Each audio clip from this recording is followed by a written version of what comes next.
दो तीन बातें बता दूं, यहीं से अंदाजा लग सकता है कि नमाज का मामला क्या है।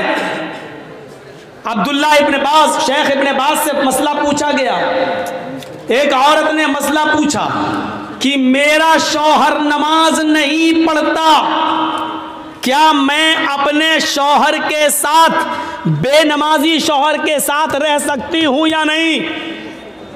शेख इब्न बाज ने कहा कि उसको तुम नसीहत करो, उसको तुम समझाओ, 3 दिन, 10 दिन, 20 दिन, 1 महीना, अगर वो मान जाए और नमाज पढ़ने लगे तो ठीक। उसने फिर मसला पूछा कि कई सालों से मैं समझा रही हूं लेकिन नमाज नहीं पढ़ रहा है, मेरा अपने बेनमाजी शौहर के साथ रहना जायज है या नाजायज। शेख इब्न बाज ने फतवा दिया कि एक मोमिना औरत का, एक नेक औरत का बेनमाजी आदमी के साथ रहना सरासर हराम है। उस औरत ने फिर पूछा शेख इब्न बाज से, मेरा हस्बैंड मुझे तलाक नहीं दे रहा है, वो कहता है मैं नमाज नहीं पढ़ता हूं तो क्या हुआ, लेकिन मैं तुझे तलाक नहीं दूंगा, अब मैं अपने शौहर को कैसे छोड़ूं। शेख इब्न बाज का फतवा था कि जब तेरा शौहर नमाज ही नहीं पढ़ता, और जब नमाज नहीं पढ़ता तो वो मोमिन ही नहीं है, और जब मोमिन ही नहीं है तो तू उसके निकाह में ऑटोमेटिक नहीं है, और जब उसके निकाह में तू नहीं है तो तलाक की जरूरत ही नहीं है। निकाह काजी से फिस्क करा और एक हैज, एक पीरियड इंतजार करके अपना दूसरा निकाह कर ले, शौहर तलाक दे या ना दे, क्योंकि बेनमाजी जब मोमिन ही नहीं है तो तलाक की जरूरत भी नहीं है, तो इद्दत गुजार के दूसरा निकाह कर सकती है। यहां से आप अंदाजा लगा सकते हैं मेरे भाइयों कि एक नमाज पढ़ने वाली औरत को बेनमाजी शौहर के साथ रहना जायज नहीं है। यहां से आप अंदाजा लगाएं, बेनमाजी अगर मर जाए तो उसकी नमाज जनाजा भी जायज नहीं है। बेनमाजी अगर मर जाए तो उसको मुसलमानों के कब्रिस्तान में दफन करना भी जायज नहीं है। चल रहा है, चल रहा है। हमारा समाज इस पर क्या एक्शन लेता है सोचिए।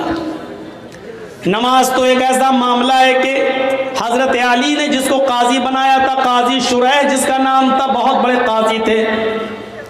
इनका बेटा एक मदरसे में पढ़ता था। एक बार ये नाई की दुकान पर गया, नाई बार्बर हज्जाम बाल बनवाने लगा। इसी बीच असर की अजान हो गई। जब बाल बनवा के आया तो जमात हो चुकी थी, सलाम फेर दिया, अस्सलाम वालेकुम रहमतुल्लाह। ये जल्दी से आया, वज़ू बनाया, और वज़ू बनाने के बाद इसने अकेले नमाज पढ़ ली। लेकिन मदरसे के टीचरों ने देखा कि इसने जमात के साथ नमाज नहीं पढ़ी, ये बाद में आया और अकेले नमाज पढ़ रहा। नमाज पढ़ी उस बच्चे ने, लेकिन बाद में पढ़ी।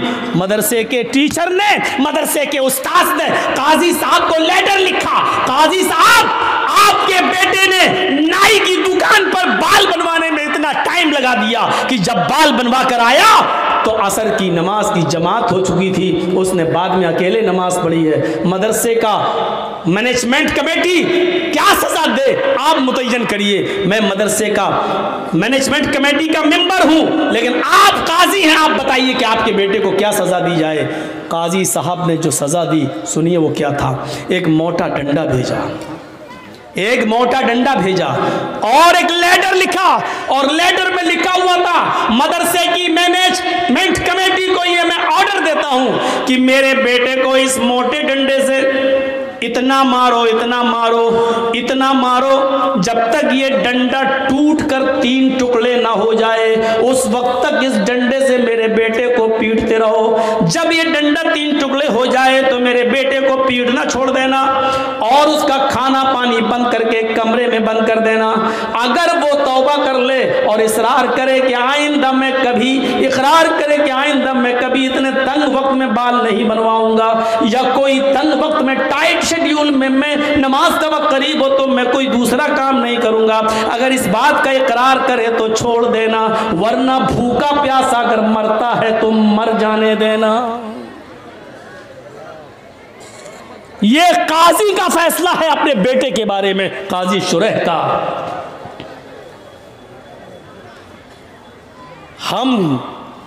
अपनी नौजवान नस्ल को एंड्रॉयड मोबाइल उनके हाथों में दे देते हैं और समझते हैं कि मेरा बेटा फजर में जमात के साथ नमाज पढ़ेगा।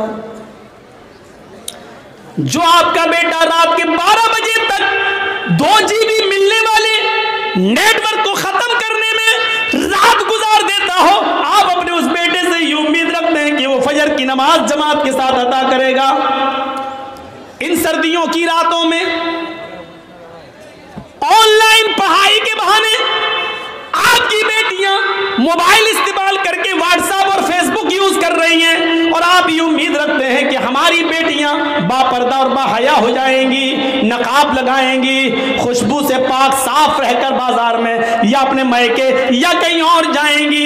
ये आप आज के इस दौर में उम्मीद लगा रहे हैं तो बेकार है। अगर आपने अपनी बेटी को एंड्रॉयड मोबाइल दे रखा है, फेसबुक और मैसेंजर और व्हाट्सएप अगर वो चला रही है, तो याद रखिएगा आप अपनी बेटी पर भरोसे के लायक नहीं है। आपकी नजर में आपकी बेटी कितनी पाक साफ हो, लेकिन आपको अपनी बेटी पर भरोसा नहीं करना चाहिए, एतमाद नहीं करना चाहिए, इसलिए कि व्हाट्सएप और मैसेंजर और फेसबुक चलाने वाली लड़की का एतबार नहीं किया जा सकता है। आज के इस दौर में जब हजरत आयशा सिद्दीका के ऊपर तोहमत लग सकती है, हजरत आयशा सिद्दीका इल्जाम से अपने आप को नहीं बचा सकती हैं, तो हमारी बेटियां उनसे ज्यादा पाक दामन तो नहीं है, हमारी बच्चियां उनसे ज्यादा नेक तो नहीं है। जब मुनाफिकों ने, झूठों ने, जब कजरुओं ने और दिल के गंदे लोगों ने अम्मा आयशा को नहीं छोड़ा,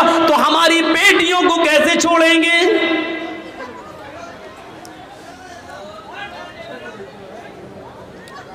यहां हमें गौर करना चाहिए। हजरत ज़करिया अलैहिस्सलाम को देखो, मरियम अलैहिस्सलाम को देखो, सूरह मरियम पढ़िए। वो मेहराब में मस्जिद के अंदर है और हजरत मरियम के पास बेमौसम फल आ जाता है। बेमौसम फल, आम का मौसम नहीं आम आया, लीची का मौसम नहीं लीची आया। ज़करिया जब मस्जिद में दाखिल होते हैं, मेहराब के अंदर घुसते हैं, देखते हैं कि मरियम जिसकी मैं किफालत कर रहा हूं उसके पास ये फल मौजूद है। अरे ये आम का तो मौसम नहीं, आम कहां से आया? ये लीची का मौसम नहीं है, लीची कहां से आई? तो चीख पड़े, अन्ना लके हाजा, आए मरियम मैं तेरी क्लास ले रहा हूं, आए मरियम मुझे साफ साफ जवाब दे, ये बेमौसम फल तेरे पास कहां से आए हैं? आम का मौसम नहीं आम देख रहा हूं, लीची का मौसम नहीं लीची देख रहा हूं, ये बेमौसम फल तेरे पास कहां से आए हैं? वो मरियम जिसकी पाक दामनी की गवाही अल्लाह ताला ने दी है कि हमने मरियम को बगैर शौहर के बेटा दिया, ईसा बगैर बाप के हमने पैदा किया, वो मरियम जिनके पाक और साफ होने का ऐलान अल्लाह ताला ने किया है, कुरान में जिनको पाक दामन बताया है, उस मरियम की क्लास ज़करिया ले रहे हैं कि बता मेरी बेटी, ओ बता मेरे लख्ते जिगर, ये तेरे पास कहां से आया है? किस लड़के ने दिया है? कौन है जिससे तेरे कांटेक्ट है, जिससे तेरे ताल्लुकात हैं? अल्लाह वाली थी, नेकी फरमा बरदार थी, अपने सरपरस्त को शर्मिंदा नहीं कर सकती थी, जिसने पाल पोस कर मुझे इतना बड़ा किया, उसकी इज्जत खाक में नहीं मिला सकती थी। कहने लगी आप मेरे ऊपर शक न करें, आए ज़करिया मेरे ऊपर डाउट न करें, क़ालत हुवा मिन इंदिल्लाह, ये किसी लड़की की तरफ से नहीं बल्कि अल्लाह की तरफ से आया है, ये अल्लाह ने भेजा है, ये जन्नती फल है, कोई फरिश्ता देकर गया है, इसमें किसी लड़के का हाथ नहीं है। जब मरियम से पूछा जा सकता है कि ये फल कहां से आया, तुम अपनी बेटियों से क्यों नहीं पूछ सकते ये मोबाइल तेरे पास कहां से आया?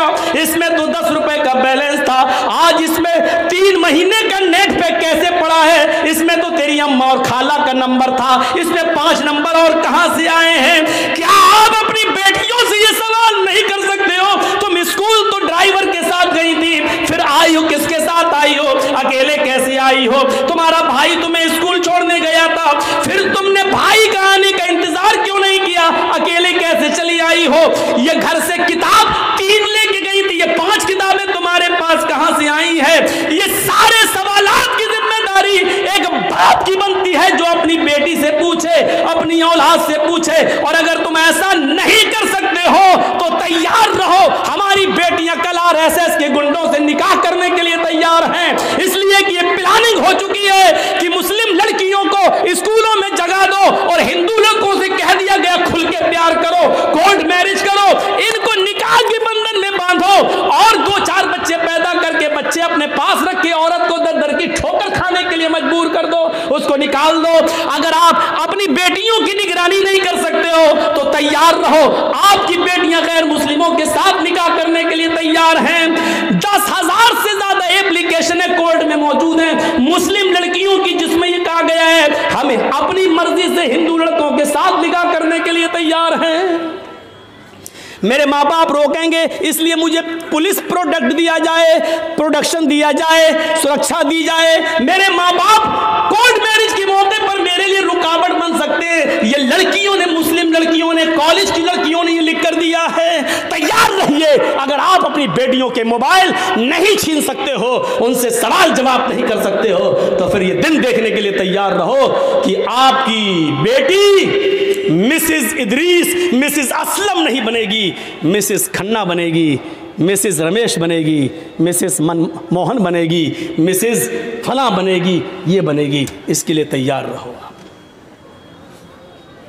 जो कहना था कह दिया, बुरा लगना स्वाभाविक है क्योंकि हक है, हक बुरा लगता ही है, कड़वी है, कड़वी चीज़ खराब होती ही है, इसलिए मैं माफ़ी का चंदा नहीं मांगूंगा आपसे। स्वाभाविक चीज़ है, होना है। आपने पूछा नमाज पढ़ी कि नहीं पढ़ी, बेटे से पूछा। हमारे नबी ने तो ये कहा था ना, जब बच्चा 7 साल का हो जाए, बच्चे में लड़का लड़की दोनों शामिल है, जब बच्चा 7 साल का हो जाए नमाज पढ़ने का हुक्म दो, लेके जाओ। नहीं पढ़े कोई बात नहीं, कभी पढ़ेगा कभी छोड़ेगा, लेकिन जब 10 साल का हो जाए नमाज ना पढ़े तो उसको मार मार के ले जाओ, मार मार के नमाज की तरफ ले जाओ, पीटो। 12-10 साल के बाद लड़के को पीटना पड़ेगा, नमाज के लिए मारना पड़ेगा, सजा देना पड़ेगी आपको अपने बेटे को, क्योंकि वो 10 साल का हो चुका है। 10 साल के बाद बाप की जिम्मेदारी बनती है कि वो अपने बेटे को नमाज न पढ़ने पर मारे, पीटे और फिर मस्जिद में ले जाए। आपने किया ऐसा? मोबाइल चलाने की खुली इजाजत, चलाओ और बिगड़ो।